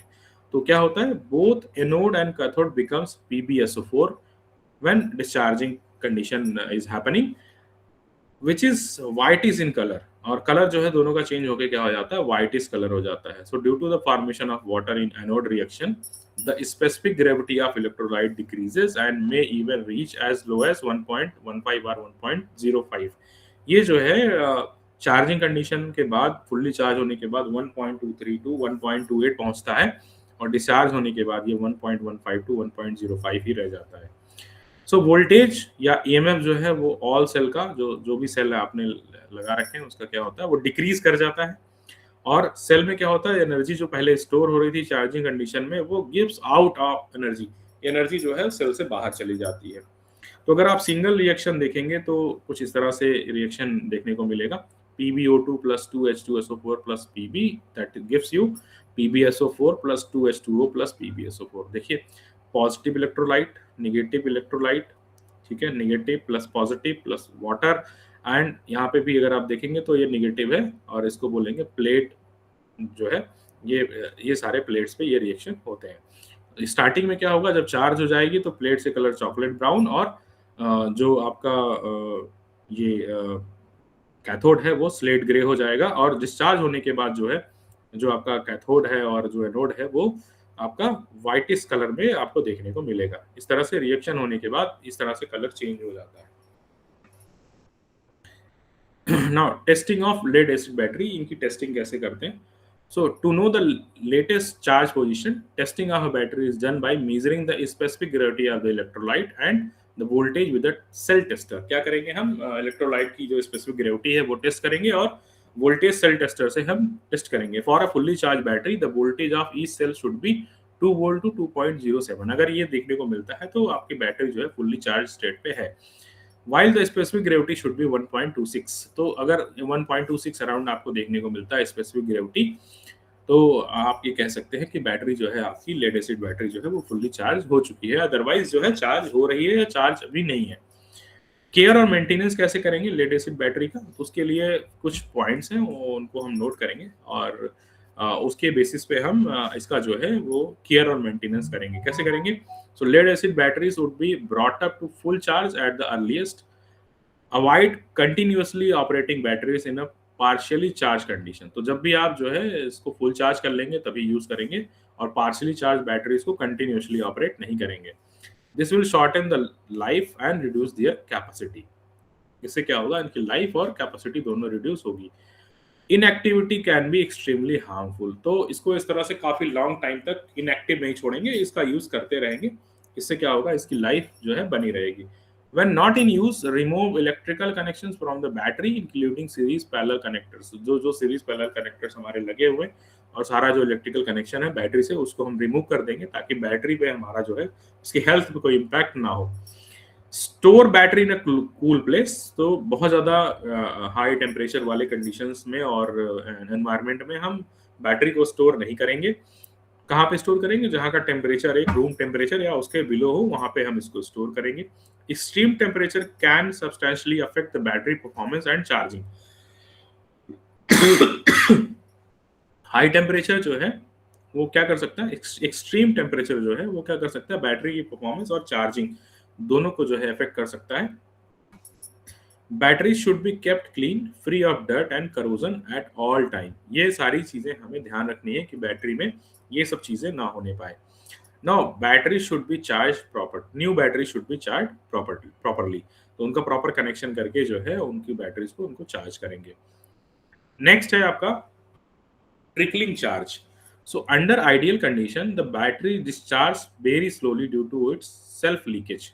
अगर बैटरी जो है आइडियल कंडीशन में है और कोई भी लोड आप उस पर जो है बहुत लोड आपने नहीं दिया हुआ और आइडियल कंडीशन में बैटरी पड़ी हुई है, तो क्या होगा, वो अपने सेल्फ लीकेज की वजह से बहुत स्लोली जो है डिस्चार्ज होती है। So to keep the battery fully charge under critical operating condition, it is continuously charge at the same rate as that of discharge. तो जो डिस्चार्ज रेट है उसी रेट से आप इसको कंटिन्यूअसली जो है चार्ज करते रहेंगे। This slow charging of battery is called trickle charge. तो जिस स्लो रेट से बैटरी डिस्चार्ज हो रही है उसी स्लो रेट से जब हम बैटरी को चार्ज करेंगे तो उसको बोलेंगे trickling charge. Thus, when the battery is charged at a very low rate, that is about 2 to 3% of the normal rate of the long time, then it is said to be under trickling charge. In electrical power substations, where these batteries are the heart of the system, trickling charge is used। तो कहाँ पे इनका use करेंगे? Power substations में हम इनका use करेंगे। Now, advantage क्या है स्टोरेज बैटरीज का? Storing of energy in a battery can be done at any convenient rate but may be delivered at any other rate। तो आप जो है किसी भी रेट पे जो है बैटरी में एनर्जी स्टोर कर सकते हैं और किसी अदर रेट पे आप बैटरी से एनर्जी जो है वो आप डिलीवर कर सकते हैं। It is the most efficient device for supplying the electrical energy in a portable form. चूंकि ये पोर्टेबल फॉर्म है, बैटरी को आप कहीं से कहीं भी ले जा सकते हैं, तो कहीं से भी कनेक्शन आप या कहीं से भी इसको जो एनर्जी स्टोर है वो डिलीवर कर सकते हैं। Energy stored in a battery is available immediately without any lag और टाइम। आप कनेक्शन करिए और आपका जो इक्विपमेंट है वो वर्क करने लगेगा, दैट स्टार्ट्स वर्किंग। सो जो एनर्जी स्टोर्ड है बैटरी में वो ऑलवेज जो है और इमीडिएटली अवेलेबल है। सो एप्लीकेशंस क्या है लेड एसिड बैटरीज के? इनके जो एप्लीकेशंस हैं वो हैं emergency light and fans, inverters etcetera इनमें यूज कर सकते हैं। कार्स, ट्रक्स, जीप्स एक्सेट्रा में यूज कर सकते हैं। इंडस्ट्रीज एंड माइनिंग में भी जहाँ पे बैटरीज का यूज होता है वहाँ यूज कर सकते हैं, और शिप्स और सबमरीन्स में हम इसका यूज कर सकते हैं। Stand by power supply for telephone exchange, radio station, जहाँ पे टेलीफोन एक्सचेंज और रेडियो स्टेशन को स्टैंड बाई पावर सप्लाई की जरूरत पड़ती है कि इलेक्ट्रिसिटी ग्रिड से अवेलेबल है तो अब तक तो वो काम कर रहे हैं, और उसके बाद अगर ग्रिड इलेक्ट्रिसिटी नहीं अवेलेबल है तो स्टैंड बाई पावर के रूप में ये रहता है। जब तक grid connection, grid electricity available है, चार्ज होते रहते हैं, और उसके बाद जो है जब ग्रिड कनेक्शन अवेलेबल नहीं है तो उनसे हम सप्लाई लेकर के इन टेलीफोन एक्सचेंज को और रेडियो स्टेशन को रन करते हैं। तो ये इस तरह से इनके जो एप्लीकेशंस है वो हम करते हैं। नेक्स्ट जो आपका टॉपिक है वो नेक्स्ट है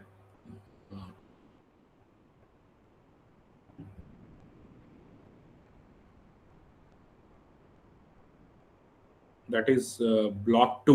ब्लॉक 1 आज हम लोगों ने फिनिश किया है, और अगला टॉपिक है ब्लॉक 2। ब्लॉक 2 में देखते हैं क्या क्या है।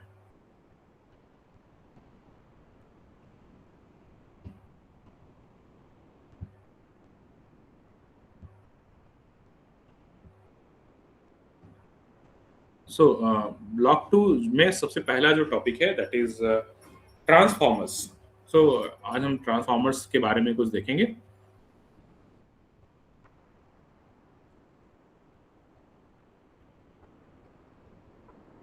Okay, so the transformer is a device that transfer electrical energy from one electrical to another electrical circuit. तो किसी भी पर्टिकुलर इलेक्ट्रिकल सर्किट से पावर जो है वो दूसरे इलेक्ट्रिकल सर्किट में ट्रांसफर करना जो है वो ट्रांसफार्मर का जो बेसिक वर्क है वो कहलाता है। इसमें कुछ चीजें होती हैं, जैसे पावर जो है वो फर्स्ट सर्किट से सेकेंड सर्किट में जो है वो चेंज नहीं होता है, उसी तरह से फ्रीक्वेंसी भी चेंज नहीं होती है। जो फर्स्ट सर्किटरी में है वो दूसरी सर्किटरी में भी रहती है। और तीसरी पॉइंट जो होती है वो ये है कि दोनों सर्किट आपस में इलेक्ट्रिकली जो है वो कनेक्टेड नहीं होते, इलेक्ट्रिकली आइसोलेट होते हैं। So the two circuits may be operating at a different voltage levels but always work at the same frequency. Basically, transformer is an electromagnetic energy conversion device. It is commonly used in electrical power systems and distribution systems. So क्या करते हैं इनमें? Transformer का basic काम होता है कि supply system में वोल्टेजेस को और करंट्स लेवल्स को अप और डाउन करने का काम होता है। It steps up the voltage level as well as the current level और step down the voltage and current level, ये इसके लिए यूज किया जा सकता है। सो आगे हम देखते हैं कि बेसिक ट्रांसफार्मर ऑपरेशन क्या होता है। तो यहाँ पे अगर आप देखेंगे, so there is a magnetic core, ये एक मैग्नेटिक कोर होता है, और मैग्नेटिक कोर के अराउंड दो वाइंडिंग्स आपको देखने को मिलती है। पहली वाइंडिंग और दूसरी वाइंडिंग आपको यहाँ पे देखने को मिलती है। तो that is called primary winding, और उसमें नंबर ऑफ टर्न्स जो है वो N1 है। और अगर आप सेकेंडरी वाइंडिंग देखेंगे तो उसमें जो नंबर ऑफ टर्न्स है वो N2 है। और जो EMF है यहाँ पे प्राइमरी वाइंडिंग का वो E1 है, उसी तरह से जो EMF है सेकेंडरी वाइंडिंग का वो E2 यहाँ पे आपको देखने को मिलता है। जो सोर्स आपने सप्लाई का लगा रखा है वो यहाँ पे है V, that is sine wave, और ये AC सोर्स है, और यहाँ साइन वेव का सिंबल होता है, और यहाँ पे इसके जो मैग्नीट्यूड है V is equal to VM sin omega t, ये आपने यहाँ पे लगा रखा है। इसमें जो करंट फ्लो कर रही है वो I1 है, और I1 करंट जो है इस पर्टिकुलर वाइंडिंग से फ्लो होकर के और वापस सर्किट में वापस जा रही है। सो चूंकि किसी पर्टिकुलर कॉइल में जब आप करंट फ्लो कराते हैं तो इसमें एक जो है EMF इंड्यूस होता है, और EMF इंड्यूस इसलिए होता है क्योंकि इसमें फ्लक्स प्रोड्यूस होता है, फ्लक्स की वजह से EMF इंड्यूस होता है। तो जो फ्लक्स है वो यहाँ पे EMF इंड्यूस होगा, और इसकी वजह से ये यहाँ पे फ्लक्स क्रिएट होगी, और ये फ्लक्स जो है EMF E1 होगा, और जो फ्लक्स है वो पाई होगी। तो फाई जो है चूंकि ये मैग्नेटिक कोर है, मैग्नेटिक मटेरियल से बना हुआ कोर है, फाई जो है जो यहाँ से जनरेट हो रही है इस पर्टिकुलर करंट I1 की वजह से, वो यहाँ से स्टार्ट हो रही है और यहाँ पे इस कोर में फ्लो करते हुए और इस वाइंडिंग N2 को जो सेकेंडरी वाइंडिंग है यहाँ पे इसको लिंक कर रही है। तो यहाँ पे चूंकि किसी पर्टिकुलर मैग्नेटिक सर्किट में क्या होता है कि जब फ्लक्स लिंक होता है तो वहाँ पे एक ईएमएफ इंड्यूस होता है। तो यहाँ पे जो है एक ईएमएफ इंड्यूस होगा, मैग्नेटिकली इंड्यूस ईएमएफ है, इसको म्यूचुअली इंड्यूस ईएमएफ बोलते हैं। यहाँ पे करंट की वजह से जो ईएमएफ इंड्यूस हो रहा है वो सेल्फ इंड्यूस ईएमएफ है और इस पर्टिकुलर जो फ्लक्स यहाँ से जनरेट हो रही है that flux links this winding और इस वाइंडिंग में क्या हो रहा है, एक ईएमएफ इंड्यूस हो रहा है। तो ये म्यूचुअली इंड्यूस्ड ईएमएफ E2 है। E1 is self-induced EMF and E2 is mutually induced EMF। तो म्यूचुअल इंडक्शन के बेसिस पे ये काम करता है, म्यूचुअली इंड्यूस्ड EMF के बेसिस पे ये काम करता है, इस प्रिंसिपल पे ये वर्क करता है। और यहाँ पे नंबर ऑफ जो टर्न्स हैं वो N2 है। अब N1 और N2 के टर्न्स ये डिपेंड करते हैं कि transformer that transformers is kind of you can say step up transformer और स्टेप डाउन ट्रांसफार्मर, उसके बेसिस पे जो है ट्रांसफार्मर होता है और नंबर ऑफ जो टर्न्स हैं वाइंडिंग्स में वो किए जाते हैं वोल्टेज कम ज्यादा करने के लिए या करंट कम ज्यादा करने के लिए। तो यहाँ पे जो ईएमएफ इंड्यूस हो रहा है वो E2 है और यहाँ पे जो आउटर जो सर्किटरी है वहाँ पे एक लोड अगर कनेक्ट करेंगे तो यहाँ पे करंट I2 फ्लो करने लगेगा और इसके क्रॉस जो वोल्टेज होगा वो V2 हो जाएगा। यहाँ पे जो वोल्टेज है वो है V, यहाँ पे जो वोल्टेज है ईएमएफ है वो E1 है, यहाँ पे जो वोल्टेज और ईएमएफ कह सकते हैं वो E2 है, यहाँ पे जो वोल्टेज है वो V2 है। E2 and V2 is almost similar, बहुत माइन्यूट डिफरेंस होता है। उसी तरह से V और E1 में भी बहुत ही माइन्यूट डिफरेंस देखने को मिलता है, but E1 is always less than V और similarly V2 is always less than E2, ये आपको देखने को मिलेगा। सो in its simplest form, a single phase transformer consists two windings wound on a iron core. One of the winding is connected to an AC source of the supply having frequency F. The source supplies a current to this winding that is called the primary winding, which in turn produces a flux in the iron core। जो मैंने आपको बताया वही यहाँ पे ये theory में लिखा हुआ। This flux is alternating in nature. It supplies voltage, has a frequency of F. The flux in the core also alternates at a frequency F. The alternating flux linking with the second winding includes a voltage E2, EMF जो generate हो रहा है secondary में, that is E2 in the second winding called the secondary winding। Okay, so अगर आप इसको calculate करेंगे, if the total number of turns in the primary and secondary winding is N1 and N2, we shall see that E1 upon E2 is equal to N1 upon N2। E1 by E2 is equal to N1 upon N2। तो जो primary और secondary का induced EMF है दोनों का अगर आप ratio निकालेंगे तो दोनों नंबर ऑफ टर्न्स का जो रेशियो है वो उसके इक्वल आएगा। E1 upon E2 is equal to N1 upon N2। The load is connected across the secondary winding between the terminals A1 and A2। यहाँ पे A1 और A2 आपको दिख रहा है, सबको दिख रहा है ना फिगर ये? Yes, sir.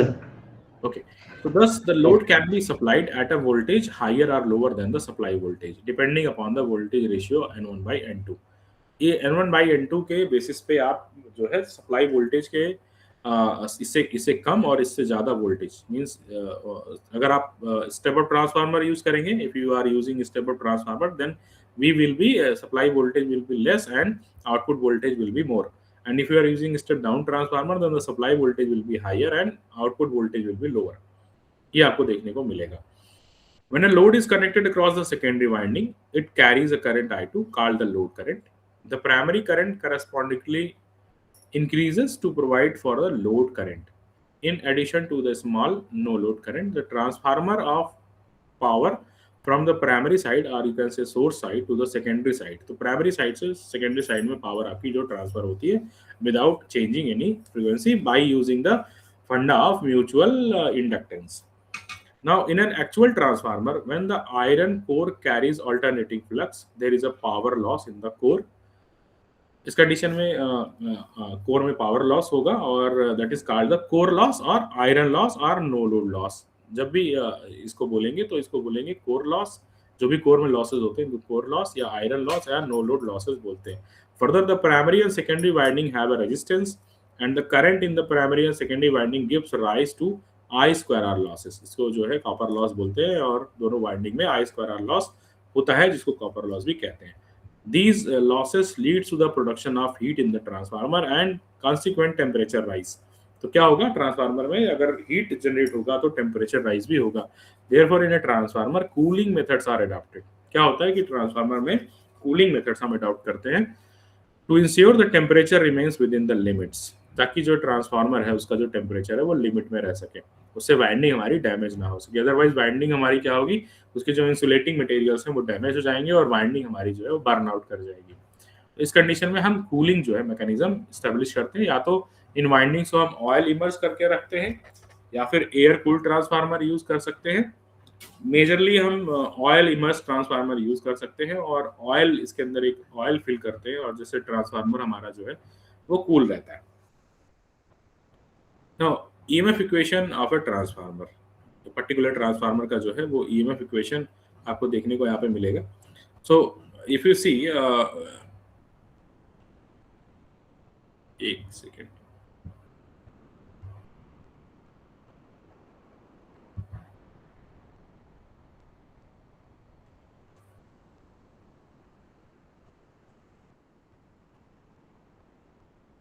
मेरी स्क्रीन दिख रही है आपको? जी सर। यस सर, दिख रही है। हाँ, एक सेकेंड दीजिएगा।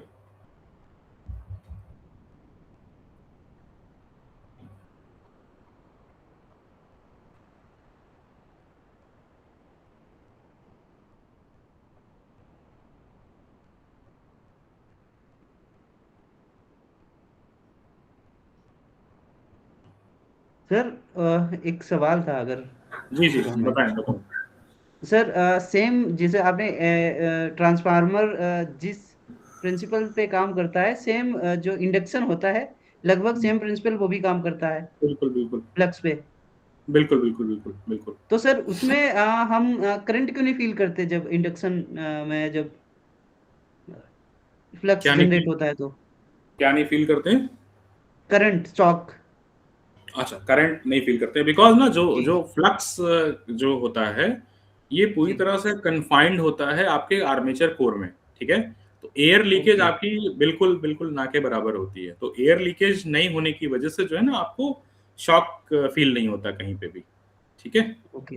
अगर ये ओके। फ्लक्स एयर में लीक होने लगेगी तो आपका एक तो उसका इम्पैक्ट, उसका एफिशिएंसी डाउन हो जाएगा, और दूसरा आपको शॉक भी देखने को मिलेगा। नॉर्मली अगर आप बॉडी पे टेस्टर ले जाके टच करेंगे ना तो आपको टेस्टर ब्लिंक करता हुआ दिखेगा, तो उसको कभी कभी लोग एयर करंट भी बोलते हैं, है ना, ओके। नॉर्मल लेमन लैंग्वेज में बोलते हैं। बट वो क्या है, वो चूंकि फ्लक्स लिंक करता है। अगर आप मशीन देखेंगे तो मशीन की जो आउटर बॉडी होती है वो एक जी। तरह से फ्लक्स पाथ प्रोवाइड करती है। अगर आप इंडक्शन मशीन का स्ट्रक्चर देखेंगे तो जी। फ्लक्स जी। जी। जो है उसका जो आउटर कवर होता है ना, जो आउटर जी। कवर होता है मशीन का, वो फ्लक्स पाथ कैरी करने के लिए होता है। वो भी जो है मैग्नेटिक मटेरियल का बना होता है, ठीक है। ओके। तो उसमें जो है जो फ्लक्स है वो कैरी होता है, लेकिन वो शॉक चूंकि एयर लीक नहीं होती इसलिए जो है वो शॉक आपको फील नहीं होता है, ठीक है।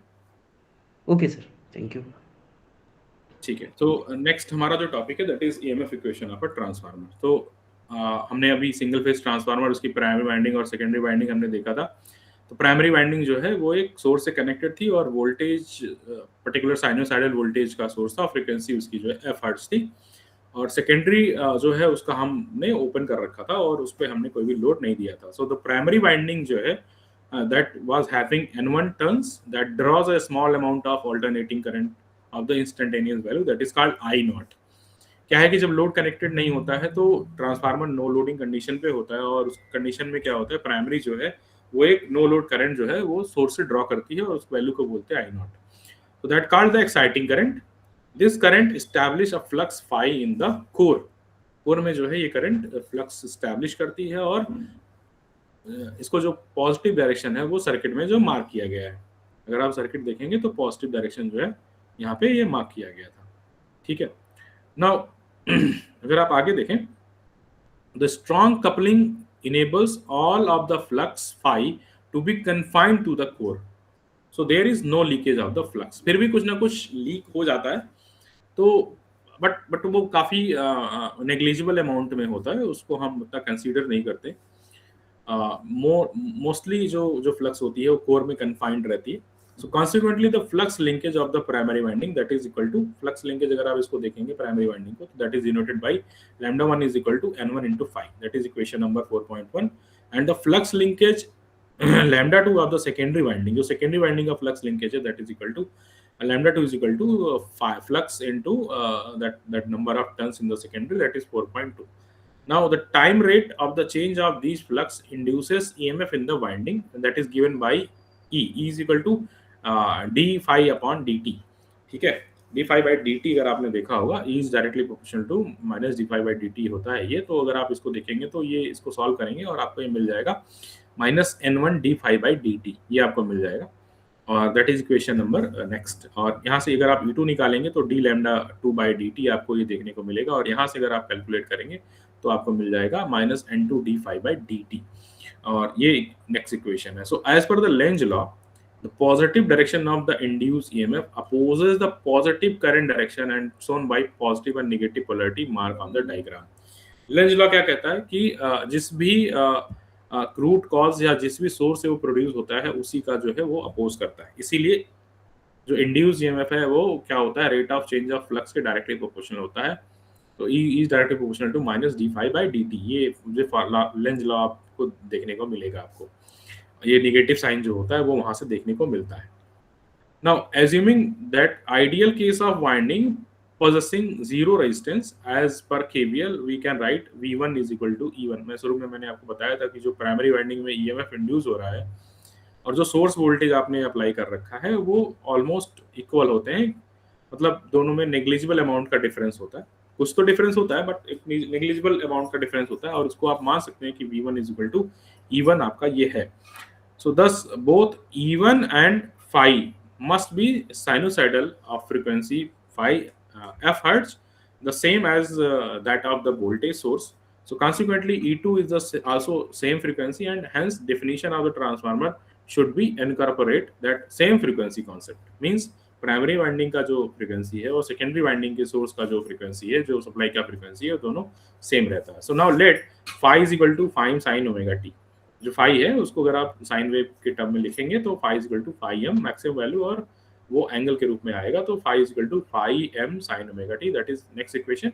and when where omega is equal to जो है एंगुलर वेलोसिटी क्या है वो 2 pi f होता है। so omega is equal to 2 pi f and phi m is the peak maximum value of the flux।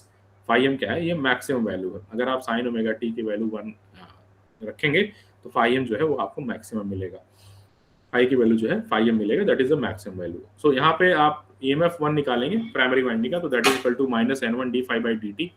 और d phi by dt अगर आप फिर आगे रखेंगे phi की value, so you will gate phi m, phi is equal to phi m sin omega t। इसका differentiation करेंगे so you will get minus n1 into phi m into differentiation हो जाएगा sin omega t का, तो omega cos omega t हो जाएगा, that is next equation. अगर आप इसको और सिंपलीफाई करेंगे so you will gate omega n1 phi m, omega बाहर ले लेंगे, ओमेगा n1 phi m और नेगेटिव साइन अंदर कर लेंगे तो sin omega t plus pi by 2, ये आपका जो है इस तरह से सॉल्व हो जाएगा। फिर इसको और सिंपलीफाई करेंगे so you will get E1 is equal to EM1 sin omega t plus pi by 2, that is the maximum value of that EMF, where EM1 is equal to क्या है, ओमेगा n1 phi m। ये जो है ये इसकी maximum value है EM की, that is omega n1 into phi m। So from equation that 4.4, ये जो 4.4 है यहाँ से अगर आप यहाँ से देखेंगे so you will get that E2 is equal to EM2 sin omega t plus pi by 2। तो इक्वेशन 4.6a and 4.62 ये प्राइमरी वाइंडिंग EMF इंड्यूस जो हो रहा है और सेकेंडरी वाइंडिंग का जो EMF इंड्यूस हो रहा है इसका आपको फार्मूला देखने को मिलेगा, where EM2 is equal to क्या है यहाँ पे, omega into n2 into phi m। तो ये जो है इसकी मैक्सिमम वैल्यू है इंड्यूस EMF की। Okay, so the RMS values of induce EMF अगर आप कैलकुलेट करेंगे तो EM1 was the maximum value और EM2 was the secondary winding maximum EMF value. और यहाँ से E1 और E2 की वैल्यूज निकालेंगे सो आपको मिल जाएगा EM1 अपॉन रूट 2 और EM2 अपॉन रूट 2। हम DC सिस्टम में तो मैक्सिमम वोल्टेज पे काम करते हैं, जो भी सिस्टम जो भी वोल्टेज करंट आता है मैक्सिमम वैल्यू में रहता है, लेकिन AC सिस्टम में हमेशा जो है RMS वैल्यू ही फाइंड आउट करते हैं, उसी पे वर्क करते हैं और उसी को हम यूज करते हैं। तो मैक्सिमम वैल्यू अपॉन रूट 2 जब करेंगे तो आपको मिल जाएगा RMS वैल्यू, ये आपको देखने को यहाँ पे मिलेगा। आरएमएस वैल्यू कुछ इस तरह से कैलकुलेट कर सकते हैं। और फिर अगर आप इसी को आरएमएस वैल्यू को इक्वेशन में पुट करेंगे, सो E1 = 1/2 ओमेगा n1 फाई, ये आपको इक्वेशन से मिल जाएगा। और ओमेगा = 2 पाई f होता है, तो 2 पाई f n1 × फाई, और इसको और सिंप्लीफाई करेंगे तो √2, क्योंकि 2 = √2 × √2 दो बार हो जाएगा, और √2 नीचे का डिनोमिनेटर का कैंसिल आउट हो जाएगा, तो √2 phi f n1 phi m ये आपको देखने को मिलेगा। और इसको √2 को सिंप्लीफाई करेंगे तो you will get 4.44 phi m f n या f n1 फाई m, ये इक्वेशन नंबर 4.7 देखने को मिलेगा। सिमिलरली E2 आपको सॉल्व करेंगे तो मिल जाएगा 4.44, फ्रीक्वेंसी सेम रहेगी, n1 की जगह n2 हो जाएगा, और फाई m आपको देखने को मिलेगा, दैट इज इक्वेशन नंबर 4.8। तो 4.7 और 4.8 को आपस में डिवाइड करेंगे तो E2/E1 = N2/N1 = K मिलेगा, दैट इज इक्वेशन नंबर 4.9। ये नेक्स्ट इक्वेशन आपको देखने को मिलेगा, और इसको बोलते हैं टर्न रेशियो, K को बोलते हैं turn ratio, and has no unit as it is a ratio. And if K is less than 1, the secondary voltage is less than the primary voltage. जब भी K is less than 1 होगा, secondary voltage primary voltage से कम होगा, and the transformer is called step down transformer. If K is greater than 1, the secondary voltage is more than the primary voltage, and the transformer will be called step up transformer. ये आपको देखने को यहाँ से मिलेगा। So आज का जो टॉपिक है वो यहाँ पे फिनिश करते हैं, और आप लोग अपने सवाल